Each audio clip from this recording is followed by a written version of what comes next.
The Incredible Hulk is a superhero film released in 2008, directed by Louis Leterrier and starring Edward Norton as the titular character Bruce Banner the Hulk.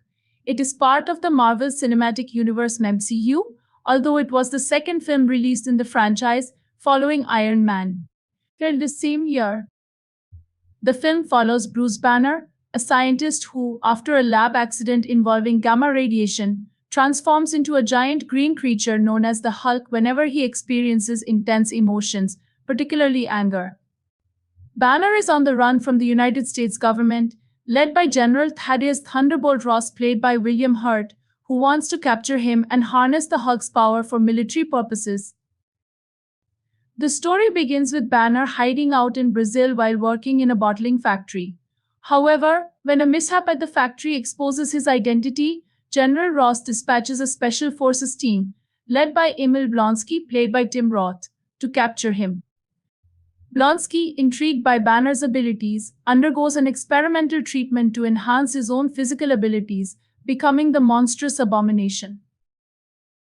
Banner, realizing he can't outrun his past forever, returns to the United States to find a cure for his condition. He reunites with his former lover, Betty Ross, played by Liv Tyler, and collaborates with a scientist named Samuel Stearns, played by Tim Blake Nelson, who believes he can cure Banner. However, their efforts are complicated when Blonsky, now transformed into the Abomination, goes on a rampage through Harlem. The film concludes with an epic battle between the Hulk and the Abomination in the streets of New York City. Ultimately, Banner manages to defeat the Abomination, but realizing that there's no cure for his condition, he chooses to go into hiding once again, knowing that he can never lead a normal life.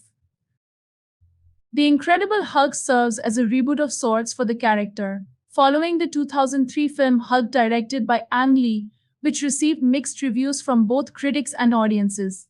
This film was more favorably received and helped establish the Hulk as a key character within the MCU. However, Edward Norton was later replaced by Mark Ruffalo in subsequent MCU films due to contract disputes.